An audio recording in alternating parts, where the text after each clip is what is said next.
I didn't realize how bad my drug shit was, from, you know, just, I started smoking weed when I was 5, and my aunt's giving me Quaaludes, like breaking off half, quarter of Quaaludes. Like, dude, you talk too much. I'm babysitting you and you need to shut the fuck up. Here's a little quarter of Quaaludes, smoke this joint, have a drink, go over there and lay down, right? Yeah.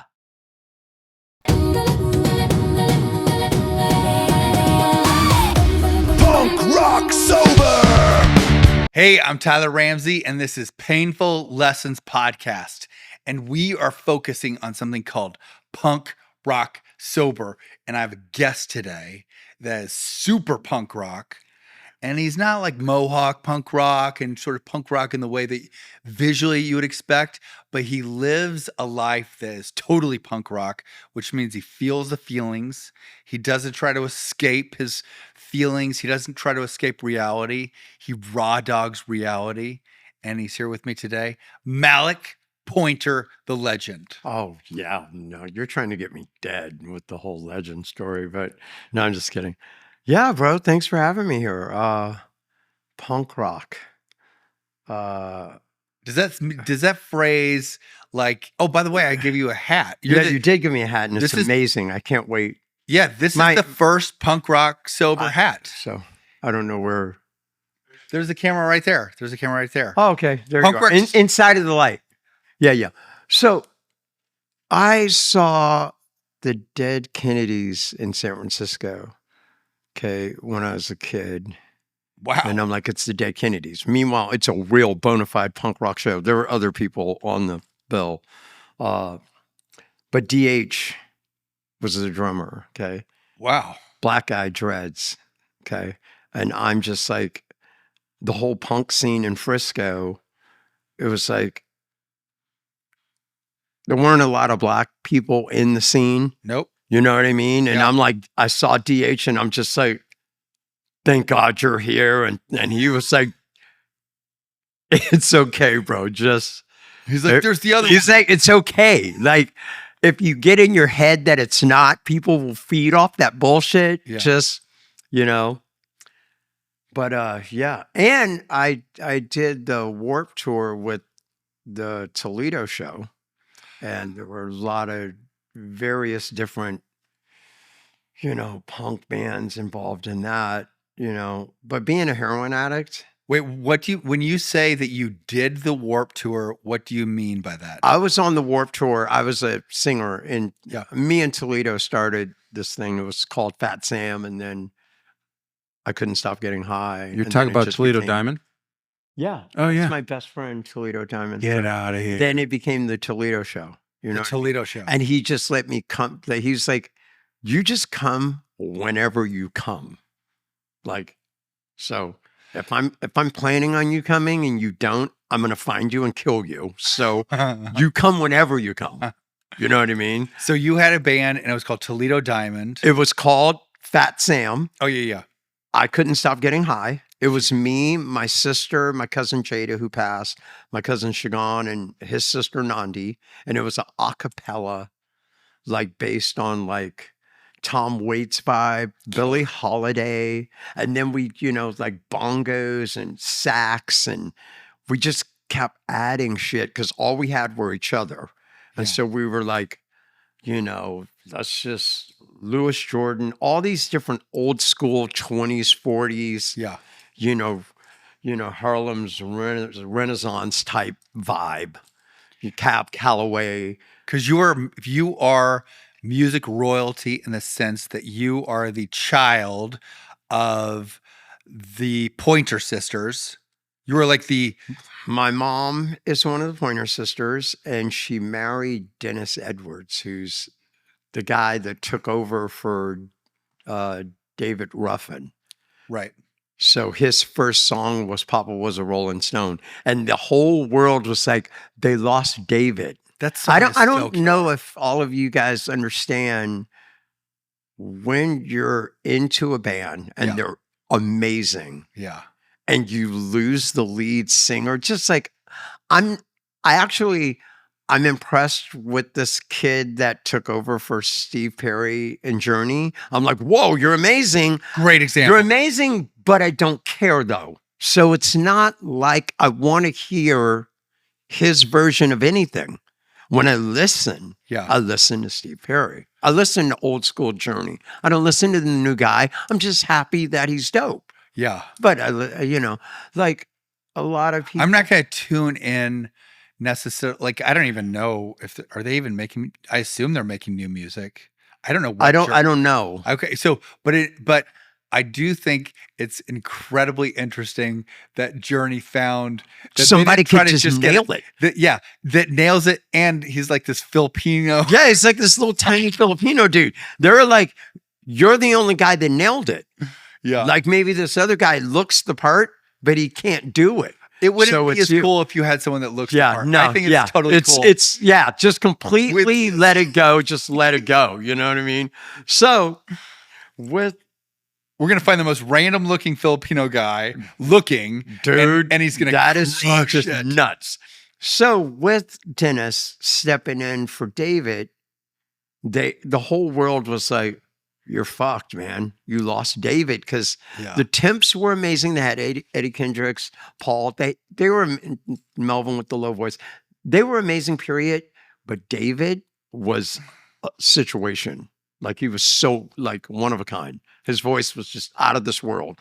So for Dennis to step in and the anticipation and just like, we're fucked. Yeah. And this guy comes in and he is like another one of the most amazing vocalists ever, as far as like that type of black soul, just turn him off, that kind of shit. You know what I mean? Like Teddy Pendergrass became what Dennis wanted to do and also what David wanted to do. Teddy became the biggest R&B black artist forever. A lot of people don't know about Teddy Pendergrass. And I'm kind of jumping around. I don't know. No, listen, you're not. I'll keep things granted if I think that. Jerry, by the way, played with Prince. No way. Yeah. Dude, Jerry played drums. Grew up in Minnesota, Minneapolis, so I was part of that scene. I dated this girl, Julia Valet, and she was a girlfriend of his. Yeah. She was like one a of guest model. One of a great many. It was, dude, we had a gig, my band had a gig at the Viper Room, right? Yeah, cool. This girl comes up to me after, she can't really speak English. Yeah. And she goes, you come with me, yes? And I go, okay. And then she walks up to my whole band and she goes, you all come with me, I take you to dinner or breakfast, and then you stay with me. Okay, because she can't speak English, right? The owner, John Casablanca of Elite Modeling Agency or whatever, she was staying in his like mansion, right? Scared to death. When you walk into the house, she was like, when you walk in, there was a couch. She dumped her bags and got on the couch, scared of the house. She came up to my band, bro, at the Viper Room and was like, you guys come and stay with me, yes? She invited all of us to the house to have company. The band is like, what the fuck is this girl saying, bro? She's like, no, I want all of you. You stay with me, yes? Wow. Dude, the whole band is like, is this real? You know what I mean? And then we go to Damiano's, which is now closed. Yeah. Right? We eat. And then she goes, no, I want you all, you come with me. And everyone's like, what is she talking about? We get up to the house and we start figuring out the broken English, lost in translation thing. She didn't mean like, I want you guys to fuck me or any of that. She meant, I'm scared of this fucking house. Come with me, please. Got it. And this is how I met this girl. My whole band was like, we don't believe you right now, dude. This is the coolest thing. Damiano's, everybody order whatever you want, and now come with me and stay with me in this mansion. What the fuck? Anyways, I know I jumped all over the place, but here's what we always, or we've just started doing this, and I'm really excited about it. And I've heard you share before, so I know this is going to go well. I'm gonna give you Uh-huh. 10 minutes. Uh-huh. If you feel you need more, no problem. Yeah. But I'll give you like a sign at like Okay. let's say 9 Yeah, minutes yeah, or yeah. 8. You want 8 minutes? No, it's fine. And so we're in, let's say, a program together. Yeah, So yeah. it's like similar thing. You know what to do. I'm Okay. gonna say just kick it then that's gonna give us the context going forward. But I want to say just repeat something. You are not only are you a musician in your own right, you're also into fashion, Mhm. big time into fashion, and you are the son of one of the Pointer sisters, Mhm. who the only living Pointer sister, Mhm. and you also your father was. I didn't realize he was part of Papa. He's saying Papa was a Rolling Stone. That's my stepdad. That's one of Dennis the best Edwards. songs ever. And Bro. he was kind of an Ike Turner Okay. type. Yeah. Yeah. It just, yeah. Well, actually, he wasn't that way, but my actual dad is still pimping right now. Okay. Okay. Doesn't Awesome. make it, you know what I mean? It's just fucking nightmare. The coolest thing is you, our mutual friend, Ashley Hamilton. Yeah. He goes, dude, you're going to be so excited about this interview. And he sent something. And I wish that I had this for every guest. Yeah. But I have a bio for you. Yeah. It's a pitch for a documentary. And I'm reading. I'm like, this Yeah. is You're like, you're like, yeah, this makes it easy. It's going to be killer. Oh, yeah. This makes it very easy. Oh, yeah. So anyway, Yeah. rock on, Okay. Malik, Pointer, kick it. Anyways, in regards to, I was born a rich white girl. What the fuck are you laughing? Steve Martin. Oh, I was. No, I'm just kidding. Which you can't say that shit anymore in today's You know world. what? We believe But, you can. okay, so Yeah. my mom and my aunts, they were like, my mom was traveling the world high out of her fucking mind, and all my aunts and shit, right? And they were buying me clothes from everywhere. Like, oh, we got this in England, the little 3-piece suit with the knickers, with the socks, with the boots, okay, with the bow tie, right?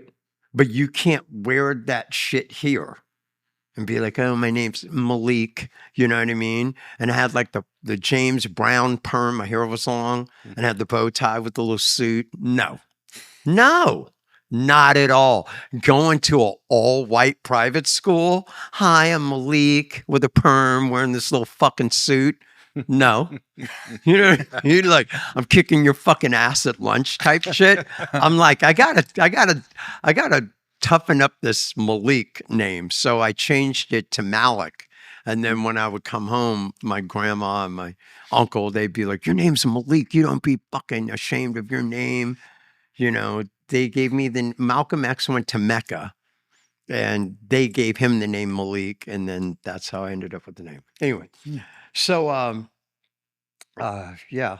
And now I'm suffering. I realized, I didn't know, I'm not suffering now, but I was suffering from white privilege, which, if you're a nigga and you got white privilege, that's a fucking situation, bro. I'm telling you. Yeah. And see, here's the thing. It's like, what kind of bullshit is that? But I didn't have the experiences that like my cousins and extended family members that were in Oakland, because when I was 4.5, we moved to Sausalito, and it was like private school fucking bullshit from there on out. And so the regular experiences, I would have them for 2 seconds. It would be like, who's that?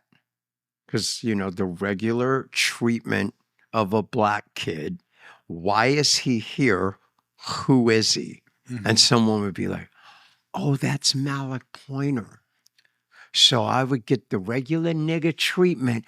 And then, oh, hi. Yeah, we just saw your mom on Cher or Kerr Burnett or Mike Douglas or whatever the fuck. Yeah. So like instantly, it's like, and I'd be like, okay, you basically let me know I don't belong.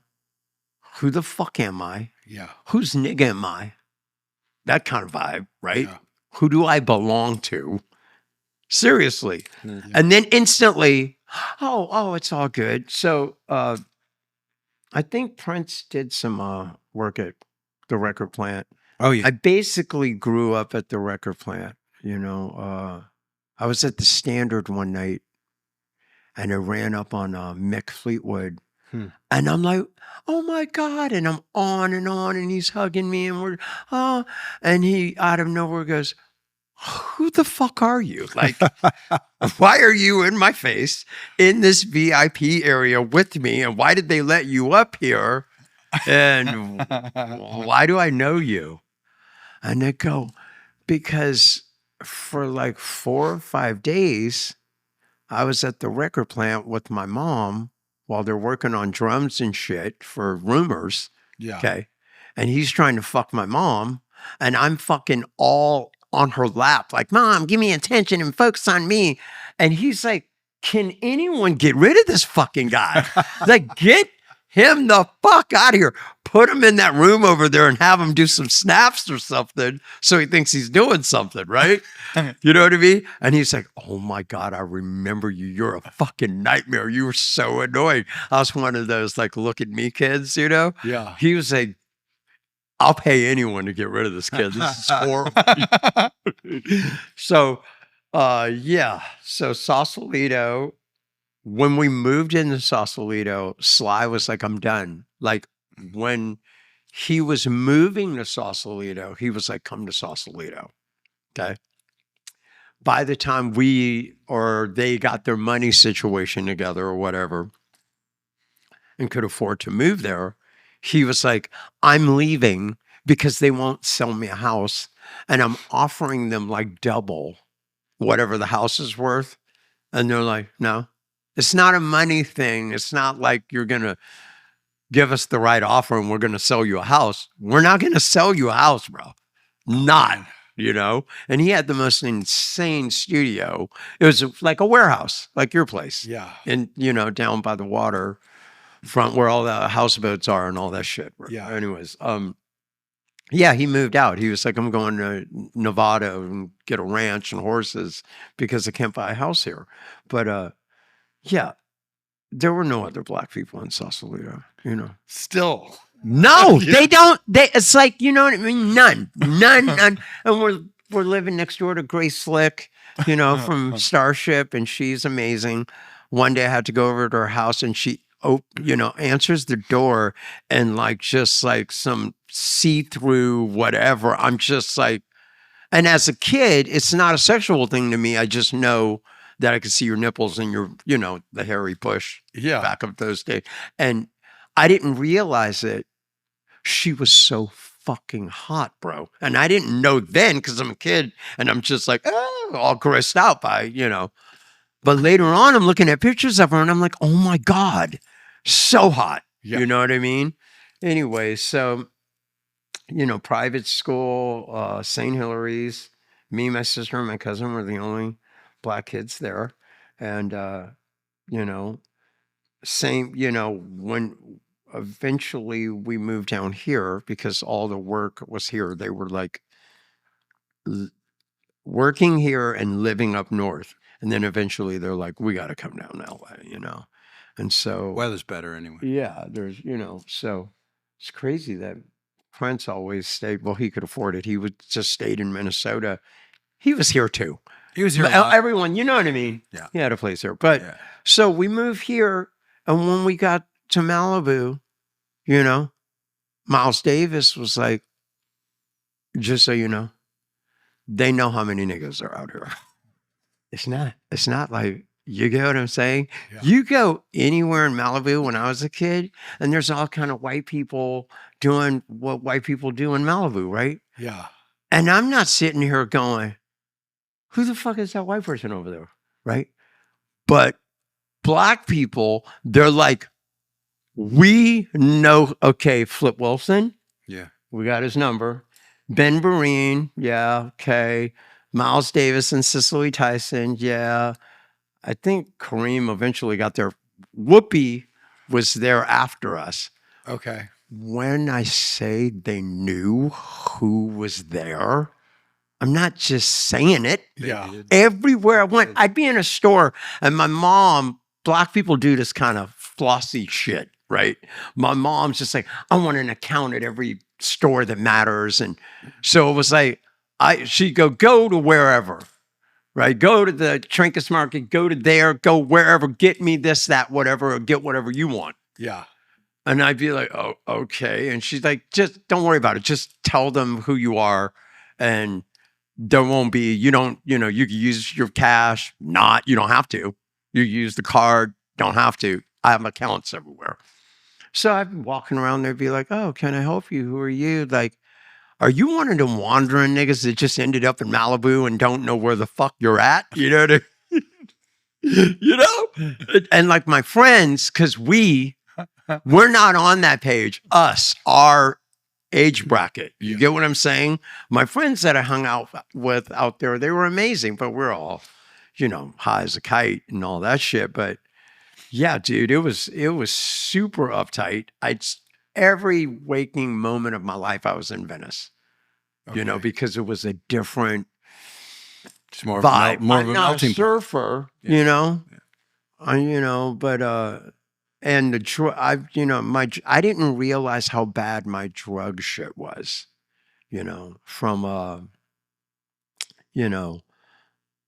just I started smoking weed when I was 5.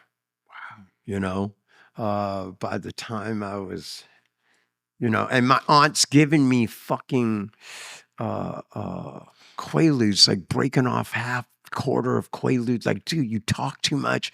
I'm babysitting you and you need to shut the fuck up. Here's a little quarter of Quaaludes, smoke this joint, have a drink, go over there and lay down, right? Yeah. You know what I mean? And I like basically grew up at Fillmore West, which is like every Bay Area band, My aunts did the background for Does Anybody Really Know What Time It Is? Chicago, Fool Around and Fell in Love. That's them. Fucking Low Down. How I'm doing. It's just everybody, dude. You know what I mean? And so that was it's a very small clique in the Bay. And then come here, different thing. And my drug shit, I don't realize that I have to be out of my mind every day to and I didn't know, you know what I mean? My aunt quit the group, Bonnie. Okay.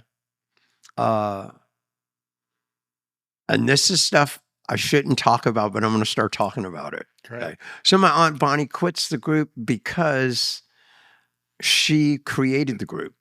Okay. It was her idea. So the Fool Around and Fell in Love, that's her and June, the baby sister. She goes and gets Anita. David Rubenson and the powers that be are like, your older sister Anita is more light-skinned, a different kind of pretty, and it really is a light-skinned issue. Okay. That's so fucked up. Bro, they took the band from her as far as her position in the band, because she was the triple extrovert. Not Anita, not my mom.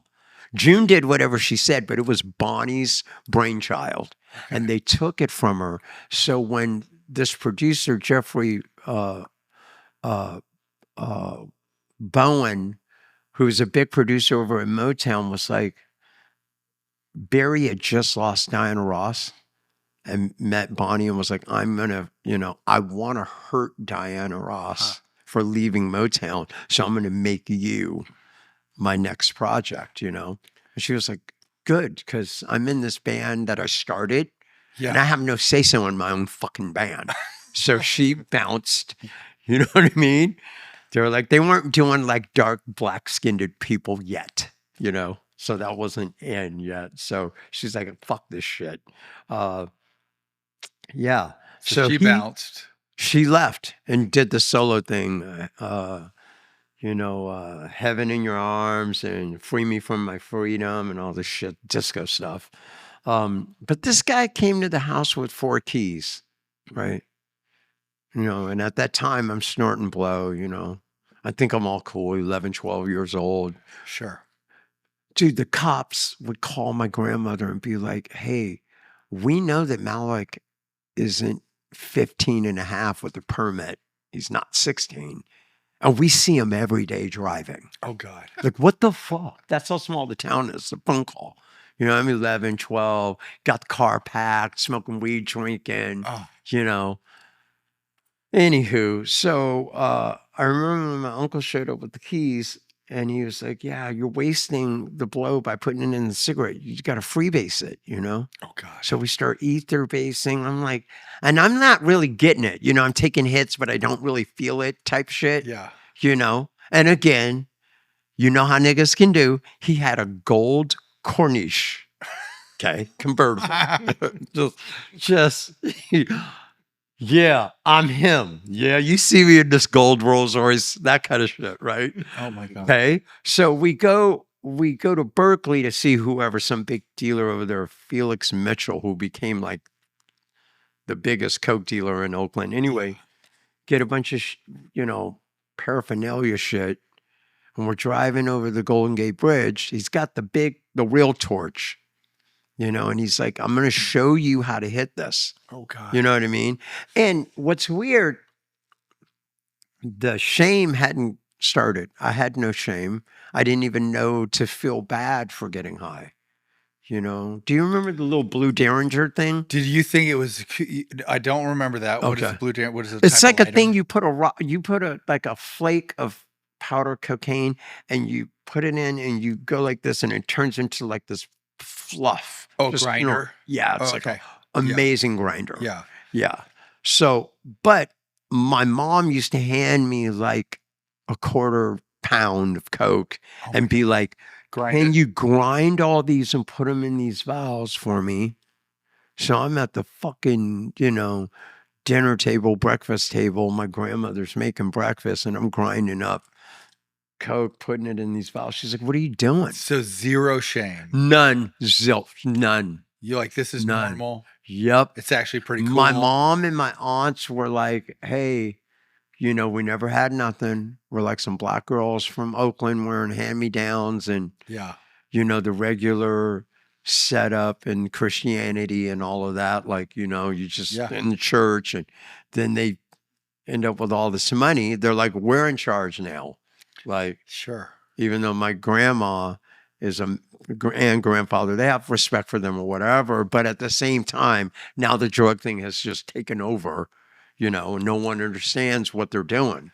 They're like, look, we're successful, so this is part of it. We pay all your bills. Yeah. You know, anything you want, you need a new car, you need a new house, whatever. It's like, here.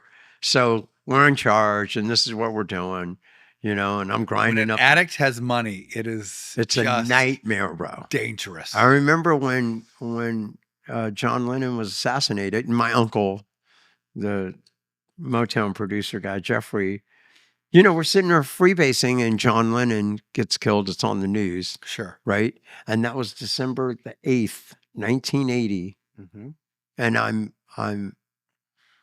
14 and a half because my birthday was a week later. Okay. So I was actually, I remember in my science class at school, you know, because there's all kind of smells in the class because they're burning shit and doing shit. So I would take hits in the class and blow it out the window and no one knew what it was because everybody was just looking for the smell of weed back then. Yeah. You know what I mean? No one knew what the smell of a bass hit was. You know, I didn't even know to be ashamed of it. I was like, I'm not just going to be all out in the open, like freebasing in class, like. I'm going to be slightly. But slow, I hit it only out slightly. the window. We all would do whatever we could. We're snorting and taking acid and doing whatever we're doing. And I'm like, yeah, you know, my friends were like, hey, you know, they were all still in their snorting thing. Yeah. And I was like, well, I smoke it now. But it wasn't like smoking cocaine turned into tacky ghetto crack. Okay. Then that's not what it was. You know what I mean? And I didn't know to feel weird about it. Wait a second. You're saying actually everyone around you evolved from snorting cocaine, which is something a gentleman would do. Yeah. And then it slowly in my house morphed into crack. Yeah. Yeah. Which freebase, it morphed into crack later in life. Oh yeah. Okay, but we're just Okay. talking about But freebasing. originally it was an ether freebase life. Yeah. Got it. That like, you got Marvin and Pryor, fucking Richard Bobby Pryor. Womack and Sly and like they're like, we do this a certain way to make it clear to you that we can afford it and you can't afford it. Right. And so like, in the beginning of talking about this, I was like, It's like when Whitney Houston was on Oprah and she goes, "Are you smoking crack?" And she goes, "Are you kidding me? That is for poor people. yeah, I'm not poor. yeah, See? She's like, I yeah, like to freebase. yeah, yeah, Yeah. exactly. And so, it's like, I don't know if I'll ever catch up to the whole of now. I realize that my whole entire, like my parents, my uncles, everyone, mainly my aunts and my mom, they were like, the goal in life Yeah. is to always, wherever you are, make sure there's no other Black people nowhere. When you walk into a store, a restaurant, a neighborhood, that is the fucking goal. That's how you know your life is where you want your life to be. That's what they would say to you? No, Or that's the vibe? that's what it was. Oh, got it. And I didn't know. Yeah. Like, let's go to Sausalito, and no, you can't go to that school. You're going to that school. Not only that, I don't even want you hanging out with them. I want you hanging out with them. I don't want you to eat there anymore. You're here. Everything, nothing Black. That's how you know. It's like, this is how I know that I've arrived. For them. Now we're looking at it like whatever. Yeah. Get it? It's not just a Black issue. We're all people want to, they're the private this, the this, that, Sure. the whatever the fuck it is, right? Meanwhile, I'm here. I walk into your place and I'm just like dying of how fucking cool it is. Thank you. Meanwhile, everything dope happens in the war, in the meltdown, in the pain, in the accident. It's not. That's like this. Your place reminds me of San Francisco and New York and so many different places I've been to and experiences and things that I've seen, but they're accidental. It's not the perfect. This is like I don't even know how to put my finger on your shit. In regards to You just did. the accident of it. It's like it makes no sense. And it's so many different ideas that aren't, if you go here, you get, because see, that shit's boring. Yeah. Get it? It's the greatest compliment I've ever heard. Bro, Yeah. I'm like, where am I? Because I know I ain't in LA. You know what I'm saying? This is like, how does this happen? And that's where you get the real shit. Yeah. And so all of this, Oh, yeah. go here, be this, right? And those people know, no. You got to go over here where, all of these things are happening organically, and they're not even trying to have them happen. Totally. You know what I mean? Totally. Dude, okay, there's a Chick-fil-A on Sunset and Highland. Okay. There is an old motel next door to it. Yep. Do you know what I'm talking I about? know exactly the place.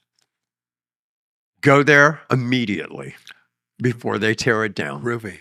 Okay, I'm telling you. Okay, it's all like boarded up. And then if you go around the corner, you could see the homeless motherfuckers coming in through the gate. Okay, it's an old. I know the place you're talking about. Bro. I know it. Okay. I used to live around there. Every fucking part of it is a masterpiece work of art from time. Man, I know exactly what you're talking about. You know, there's also there's another great example of this, and it's Jim Morrison used to live in this hotel, Yeah. and it's on La Cienega. La Cienega and Santa Monica, right Yes. there across Yeah. the street from 7-Eleven. Yeah, and you can go up in it, and there's like people have written different Yeah. notes to him Yeah. inside this. Yeah. one Wait, room. you brought us there once. Yeah, I actually had an art Yeah. show there. Yeah. One time. And it's See? the most perfect Bro. amount of graffiti and Dude. handwritten Come notes. on, bro. And you can, and if you sat down and tried to do it, never No, in a million okay. years. So Oh. I'm skipping all over the place. Yeah. I got this publishing deal and 9/11 happened and I had plans to, I'm going to go to Seattle and hang out up there and I want to know all the labels up there of where Yeah. all of this new music is coming Sure. from, right?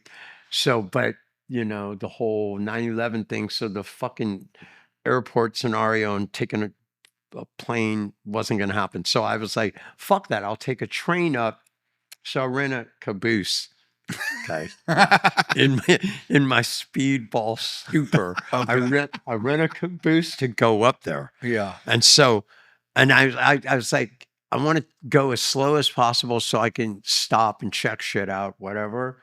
And when I got out of the train on, we had like a certain amount of hours in Portland, Yeah.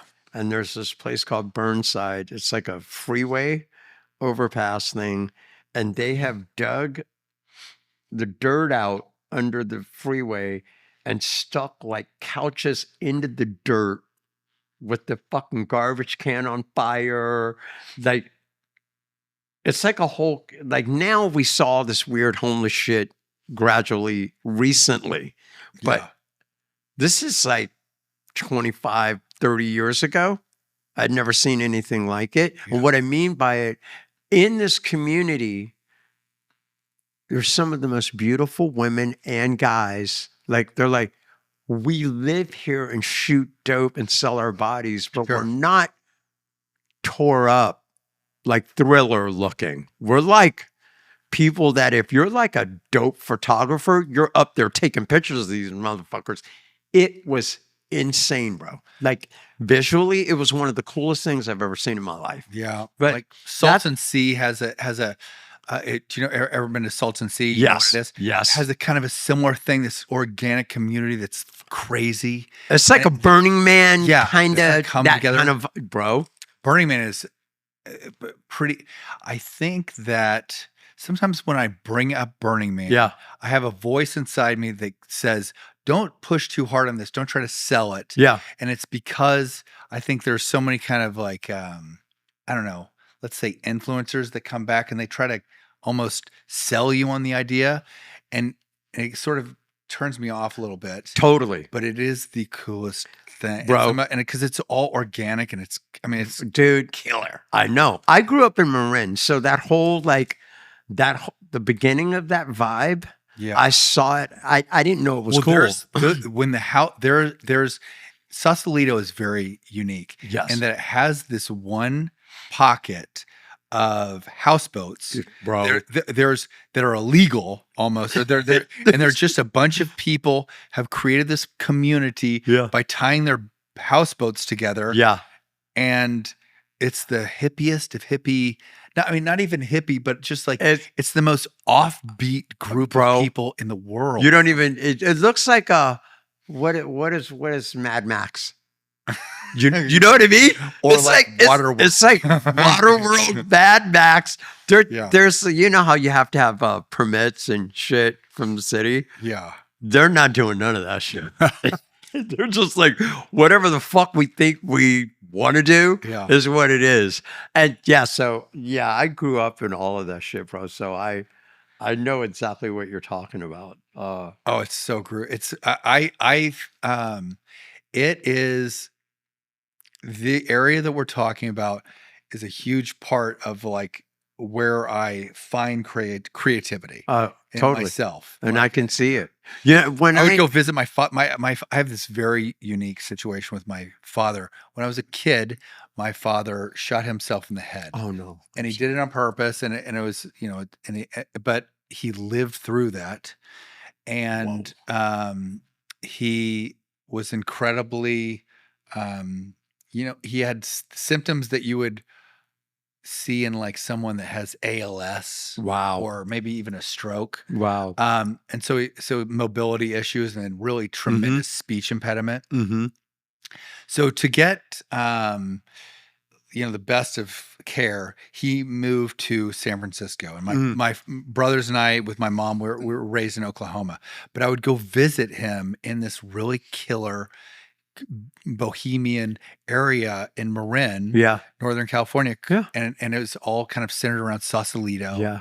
Tiburon kind of Yeah. area. Uh-huh. And it's so artsy out Yeah. there. So cool. That's so crazy. I'm so happy to hear that you understand. I get You it. have you have the pictures in your mind, San Francisco, it's changed, Mhm. but it still has a tremendous amount of character. It still does, even though people go, "Oh, it's changed." It still has such character still. I've been everywhere, man. and it's so weird. It's like I didn't realize until I wasn't there Yeah. that the Bay Area is like a collage of islands. It's just like a bunch of islands. Yeah. It's like, like the south of France or like that whole. Yeah. And I didn't know that. I didn't realize how green, pretty, magical, weird that area is with the whole like cliffs and redwoods and a beach and it's like crazy green and just weird. You know what I mean? It's a very unique, beautiful part of the world, like one of the most beautiful. And I had no idea when I was there. San Francisco on a beautiful day is nearly impossible to beat in terms of like a place that you can just love exploring. Right? And if you're at the right elevation and you could see what it is, you're like, what the fuck? What is going on? What is this? And you go from Chinatown, my Little Italy, God. to So Haight Ashbury. Mhm. Yeah. And when I was a kid, they were, dealing with the whole Vietnam thing.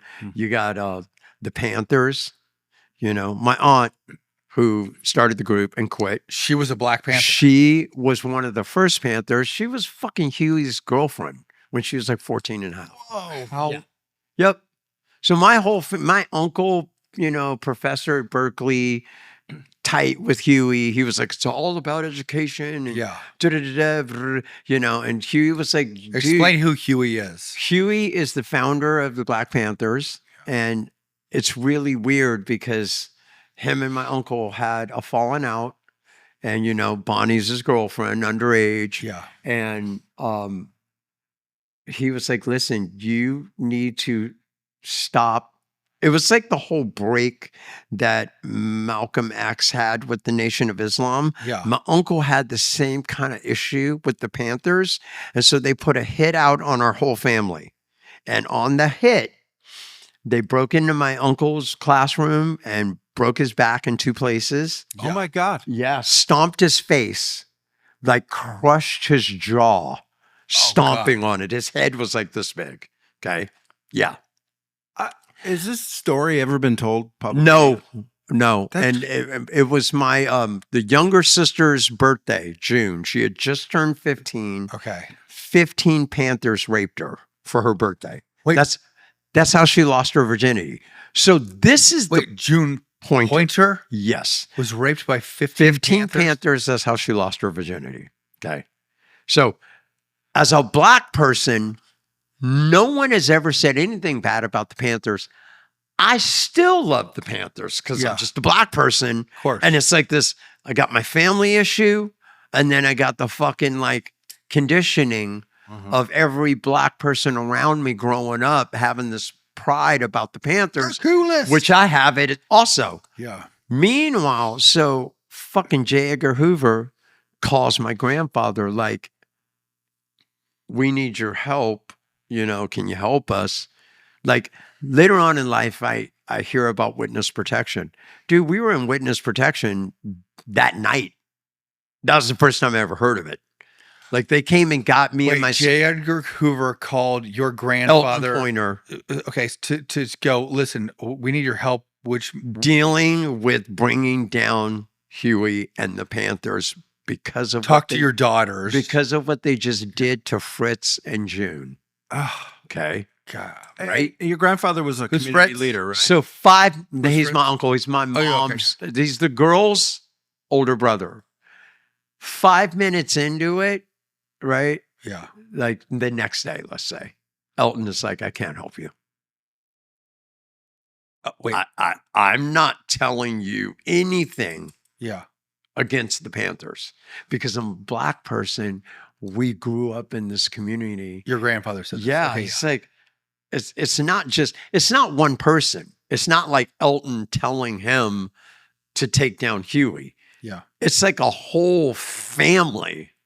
All of his kids are all tied into this community. Sure. He's like, where are we going to go? What are we going to do? Right. You know what I mean? And it's before they had options. Bro, Then they had options. and none of later. those Yeah. things were happening yet. So he's like, it went from like, we're in witness protection, you know, where the fucking Secret Service comes and gets us all, takes us to Orinda Hills, right? Hiding us from the Panthers. Yeah.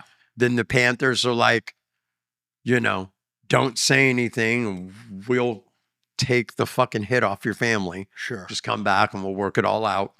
You know? This is before your mother. And Yeah, this is sisters were before the famous. thing. Yeah, Like right before. yeah. So anyway, yeah. Yeah. So What did Elton do?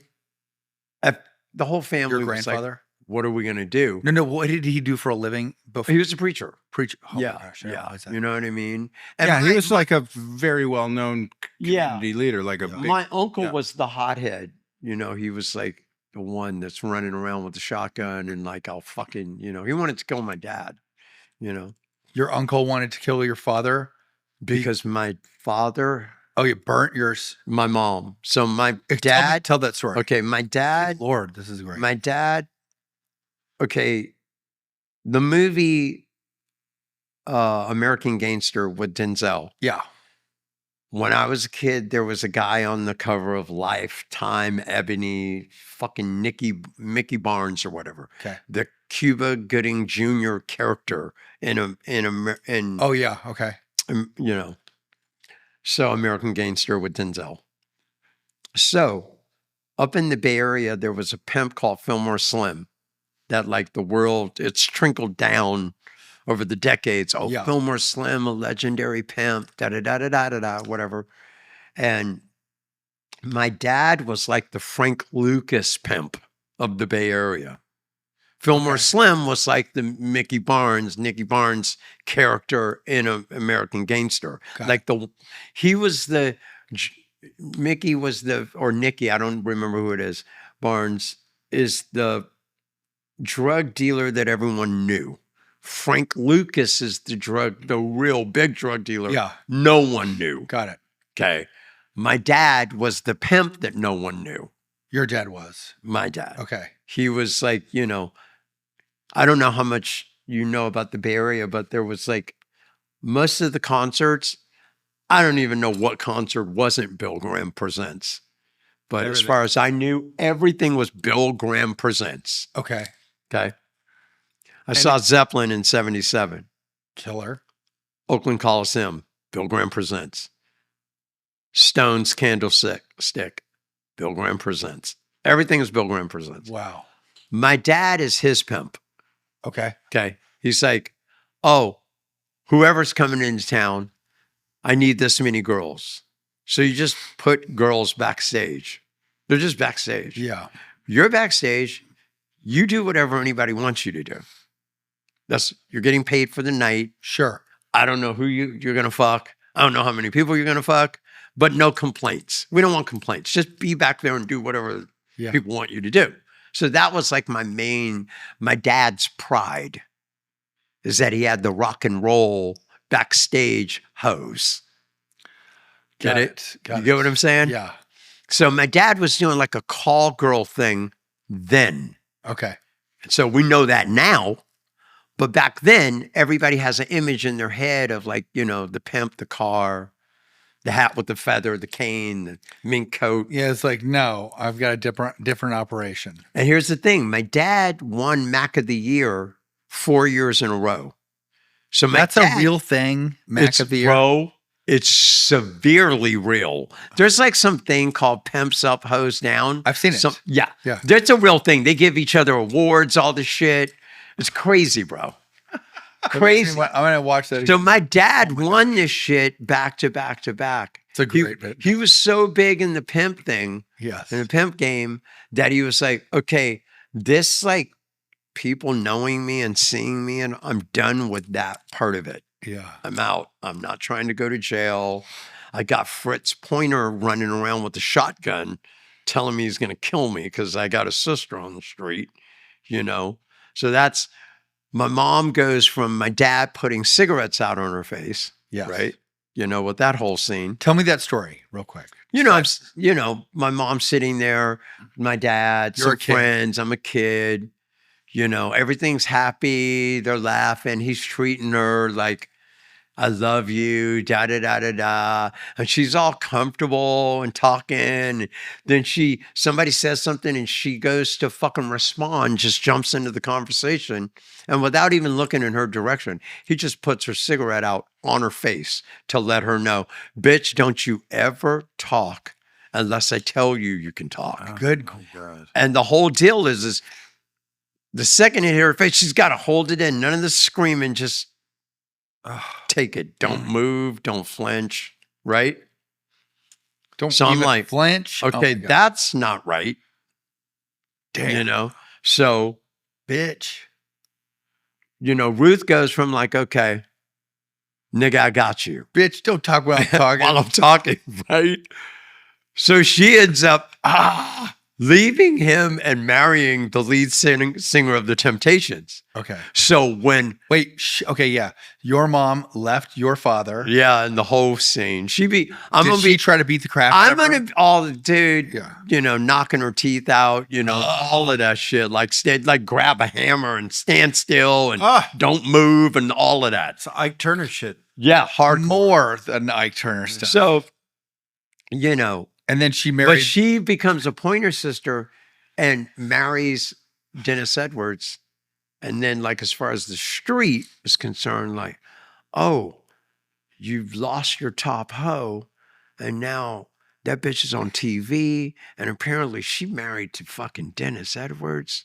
You feel me? who was super famous at the time. Not only is he super famous, he made the decision to not play, he had a scholarship to play football, right? Oh, he's so badass. And he was, you know, Golden Gloves boxer, and like Oh, back wow. then, these guys like to fight. Yeah. You know, they're like, I don't care where I'm at, let's go. You know, that Yeah. kind of shit. So, but it was a nice payback for my mom to be like, you fucked up. I've traded up. Now I'm Way this, up. and I'm with him. Yeah. You know what I mean? So she got him back. And okay, wait. So he, his big hit. Okay, well, give me some. Tell me all the hits of your stepfather. Just create the Papa context. was a again. Rolling Stone. Can't Get Next to You. Cloud Nine. Can't get next to you. Psychedelic Shy. Oh yeah, I'm doing Unbelievable. fine on Cloud Nine. That was hot. Can't Get Next to You. It's like I can turn a gray sky blue. It's just like, bro, dude. And then later he had that song that everyone sampled. Yeah. Don't look any further. Huh. Yeah, with Sida Garrett. Yeah. So when my mom met What was Dennis, his band called? who That he was band- Temptations lead Right. singer. Yeah. But okay, when she met him, he was with Aretha Franklin. What? Yes. Okay. So she stole him from Aretha Franklin. Aretha Franklin, Oh my right? gosh. And then he starts fucking around on her. And so she starts sleeping with Teddy Pendergrass, who was, and see, I don't even know how to explain to you what that means. Oh my word! Then he starts fucking Sida Garrett, who If you have, Frenchie's if girl there for a is, while, if right? there is a documentary about you, they have to. There's got to be a soundtrack. Whenever you drop one of these epic names, bro. they've got to play. They've got to take a second, Oh, let it dude. breathe for a second, play the music. The music budget is going to be $10 million. When I was a kid, I was for it. when I was a kid, I was like, my mom was like, "Hey, you know what?" I was like, I don't really like Bobby because he's like shiny, greasy with those big glasses. He's not good looking to me. That's Okay. what I was like, Michael and Prince look cool, you know. Yeah. Michael. Dennis is cool. Yeah. Bobby, no, right? And she was like, no, Bobby's the dopest. You don't know what you're fucking She's like, talking you're talking about We- tiny people. dude, we would Prince go, is 1 foot we tall. would go to Bobby Womack's house. He would be naked with like a washcloth on his crotch, sweating. And he was always, hand me the guitar. And he just, and I'd be like, ew, gross. Like, I'm into like choreography and dancers and this. Yeah. I didn't understand songwriters. Okay. And I didn't understand, like, I didn't know that he had the highest, grimiest voice on earth. I didn't know that his voice is like, that's the coolest voice, period. The grimiest voice. Bro. Like, Dennis would just be going crazy. Oh, Bobby, you know what I mean? I'm like, no, you're way cooler than Bobby. He's like, you don't know what the fuck you're talking about. Bobby is insane. And I didn't know anything about him. Yeah. Not until I was grown and fucking shooting dope around the clock did I recognize, I'm like, oh my God, Bobby, his voice in these songs are insane. No wonder, you know, come up to the house. Oh, you got to leave. You know, Ron Wood is in the other room. You know what I Sure. mean? Hanging out with Bobby. Fucking. Dude, When did your drug use turn out to something that you could kind of have fun with and be around a bunch of people? And when did it turn really destructive? Not until I came down here. The whole time I was in Marin, I didn't even know. You were fine. Dude, that's like, what's the problem? Yeah. It's my I'm not hobby. running out. I don't know that I should quit. I never heard of anything about like being sober or something. Wow. Never. You know what I mean? That was like, why would somebody be sober? You know what I mean? Yeah. And then when I got here, I think Madonna was having a party for Sandy Gallon or something, Mhm. and we were all going as a family. Yeah. And I came back like to the house 2 days after the party, you know? I was in like some fucking shit, fucking just on Vine, right above like like Avalon, that Bordeaux club or whatever on Sure. Vine. Yeah. I'm up the street at this horrible motel, just, you know. Cocaine's a powerful drug. Oh, and I'm there and I come to the house and they're like, what the fuck? I go, what happened? They're like, dude, remember we were going to that big party? I think Madonna had rented a snow machine. A snow machine. Okay. Yeah. So she had like these snow machines, like making snow. It was a Christmas party and the street and everything was covered in snow in LA. And everybody was like, oh my God, the fucking hole. It was like as you were walking in, it was snowing and all this shit, right? And I missed the whole thing. And so my mom's like, you got to go get sober, you know? Because you missed Madonna's snow party. Because you're not handling your cocaine, right? So go to the care unit. So I go to the care unit, you know, which is Cedars up the street from Log Cabin. Okay. And so, yeah, I remember going to Log Cabin as my first, you know, introduction to AA. And, you know, one side of the room is smoking, you know, and everybody's like up all night. Fucking all the fucking sex workers are in there. They're on no sleep. They're turning tricks in the bathroom and you could smoke in the meeting. Sure. So you're smelling everything. You're smelling speed. You're smelling crack. You're smelling heroin. Everyone's smoking in the bathroom and fucking. Okay. I was like, I fucking love AA. This is dope, dude. The speaker's speaking. There's a guy standing next to the speaker. This guy, Richard the poet. Yeah. So while the guy's sharing, this guy is like, fuck you fucking, like, you know, like Reagan in The Exorcist? Yeah. He's like, fuck you, lime cocksucking motherfucker, right? And I'm going, whoa. And it's 7:30 in the morning. I'm like, this is fucking awesome. This is amazing. I can't believe this. And I Better got, than coffee. but I'm with a guy who's in a hospital gown, naked, with the slippers and an IV. Oh God. He's just so zombie. We're like, you want to put something else? No, you know, he had on a robe, he took it off, and then he went to the bathroom, ass out, you know. This is this is Log Cabin back then. It was fucking awesome, dude. Yeah, Log Cabin, which is this epic. It's this epic epicenter of sobriety in LA. Yeah, it's like a clubhouse, you know, West Hollywood clubhouse of AA, you know. So you went and you. I got introduced to AA through Log Cabin, and I met Carrie White, you know, and Carrie White, you know, she was smoking hot, older, blonde chick, and she had Is braces. she at the time. public about that? We have to be careful about. Oh, she's dead. We're Oh, good. great. Okay, cool. We're super good. Yeah. So she was like, I know what you need, right? And I was like, fuck yeah, I'm gonna fuck this bitch, right? Hot, right? She gives me her card. I know what you need. She has me meet her all over the city. And let's say I walk into a meeting, and let's say you are like, you're like, you come here. This is your seat. And I'm Right. like, who's this fucking guy? And the guy would be like, I'm Donald Madden. I'm friends of Carrie's, and she's not going to make it. So she had me meet like these fucking legend pillared people of AA, only men that had a gazillion years, Yeah. sit up front, never met me anywhere for a month. And then she invited me to dinner at her house with her partner, Okay. this chick, Damien, who was her lover.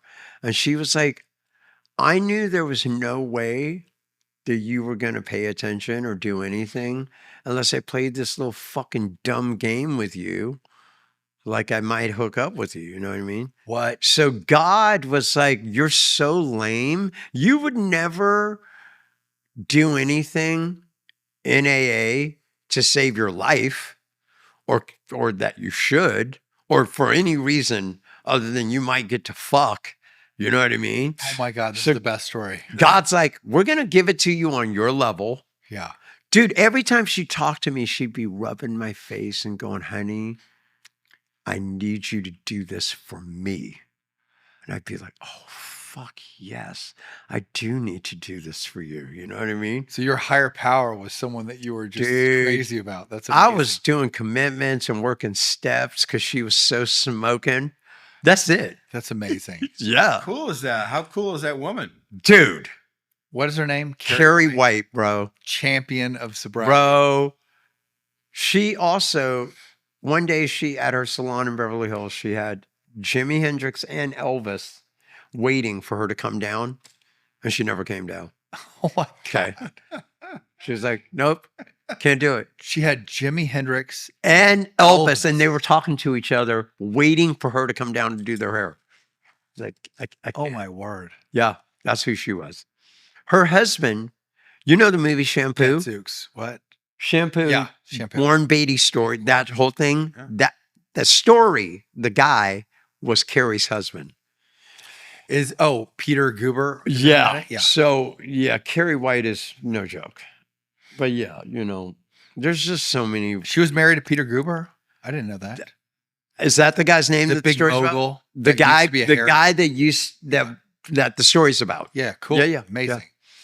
So, anyway, that's Carrie. Yeah. She introduced me to you're married. I'm married. I was married once. Happily. And my wife, Melissa, remember that Sammy the Bull? My wife is so cool. Yeah, okay. Dude, Sammy the Bull. I'm going to get back to you with the wife thing because that's just fucking dope, bro. Yeah. I love that. So, my wife, she used to work for, damn, I can't even remember the guy's name. Remember when Barbara Streisand married that hairdresser and he did Stars Born? Yes. What was the guy's name again? John Let me look it up. John Peters. Peters. So that was my my wife's boss, John Okay. Peters. Yeah. Okay. Melissa got caught up in the first ecstasy ring in America. Okay. The first Okay. Ecstasy ring, Yes. With Sammy the Bull. Sammy the Bull. Yeah, I remember reading Okay. that. Sammy The the Bull's mobster. partner was this guy Cookie, some big Israeli mafia dude, right? Okay. Cookie, Sammy the Bull, and Melissa. Okay. Yeah. So she ends up in this whole thing dealing ecstasy. This is the beginning of it for us. Okay. There is no ecstasy until this time. Okay. We've never heard of it. Okay. Dude, when Ecstasy landed on my college Bro. campus, we Okay. were so excited. You're like, are you kidding me? This is awesome. what? You know what I is mean? This. Come on, bro. I remember once I went to go somewhere. I'm in the garage and I go to get in the car and I'm leaning up against the car and I'm just like, fuck, this door feels good. You know what I mean? I'm about to fuck this door right now, God. bro. I'm like, this is good. You're Oh, good. man. My girl comes out. What the fuck are you doing? Like, are you gonna leave? Or I go, but the door's good, you know? You know, you can't have those first experiences, multiple times, unfortunately, which is the big part of being an addict. 'Cause you Yeah. chase these early Oh. experiences. You can't ever catch them again. No. But I do remember when Ecstasy, I was in college and we kind of heard about this new thing, and I'd have 3 buddies, and we decided to try them. And by the end of the weekend, the entire, we had hundreds of people Yeah. and I'm like, what is this? I know, right? Where So- did you get this? No, it was so crazy. So she ends up in this thing with Sammy the Bull. Sammy the Bull won't pay Gotti his kickback Okay. for the channels. Okay. So Sammy the Bull used to be partners with Gotti. Certain channels of like, okay, the mob is having these cops paid so you could do anything right here. All right. So these are old channels where like you can funnel drugs through. Okay. So Sammy the Bull is doing this for a couple of years. Right. While he was in like witness protection, basically. Gotti finds out that he's doing it and goes, I'm not going to shut it down. I'm not mad. Yeah. You owe us for using it. Okay. Let's be reasonable. It's not like you have to pay what you already did, Yeah. but give us something for that. And moving forward, pay us what you should pay us. Sure. And Sammy the Bull goes, fuck you, I ain't giving you shit. Yeah. Right? And that's how they brought it down? Well, Sammy the Bull's in witness protection, Yeah. not busted for this. Right. He's good. He's like, there's crooked cops. There's all kind of shit going on. You're already in witness protection. Gotti's in prison for life. It's like, everything's good. But just because of his resentment and feeling like, I don't know, oppressed and underneath the thumb of Gotti all Sure. that time, he's like, fuck you, I'm not giving you shit. And Gotti's like, you do realize what you're saying and what that means. Like, one, I'm going to cut all of that off, but that's not all that's going to happen if you don't pay me. Right. You know what I mean? So that's how my wife, Eric Shevin was Woody Harrelson's attorney for that weed case. Yeah. Remember he had the weed case? So Eric Shevin calls, because I was going to prison, he became my attorney, not because I can afford him. I can't. I was fucking his sister. That's the only reason. Right. That's it. So, okay, this is the story of that. I'm in jail. I get busted 3 times twice. And the judge goes, here's the deal though. It's like MacArthur Park during the whole, like when it's really bad. Okay. And the judge says, MacArthur Park is a well-known drug park Gnarly. in LA. Yeah.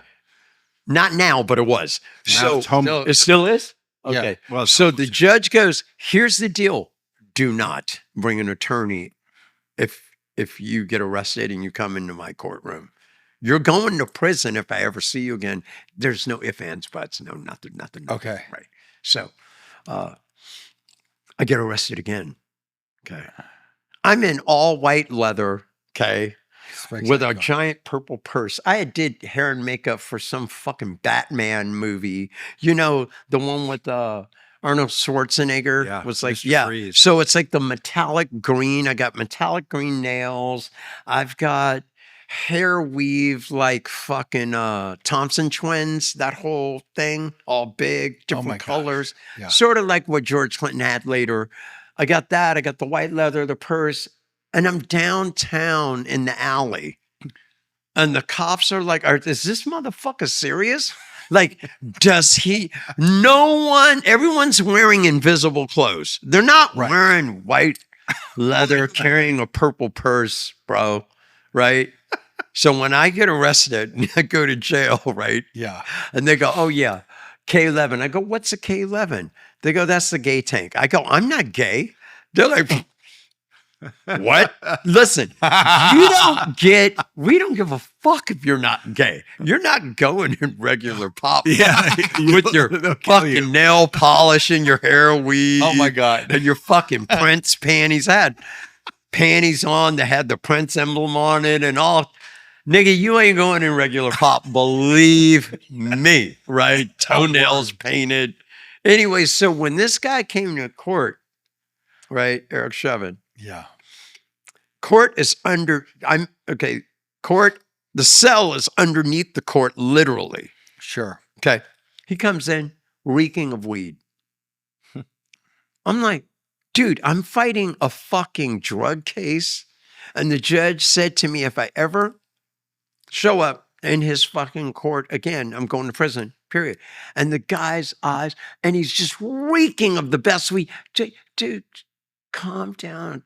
It's all good, brother. I'm fucked. I'm going to prison for the rest of my life. Well, 3 years, right? I'm losing my mind. 5 years. And get up there. They call my name, Malik Pointer. Meanwhile, Kerry White's got Bob Timmons, Jack Bernstein, Gloria Scott. They're all in the court, bro. Supporting you. Because of Kerry. Please let us take him to cry help. Okay. But the judge had already said, no, he's done. All these failure to appears and all this shit, test him dirty, all that bullshit. And then I got Eric Chevin up there, right? Fucking stoner, reeking of fucking indica, fucking lawyer. Right. They go, the people versus Malik Pointer. Eric goes, whoa. Hold on a minute. The people? He goes, let me see.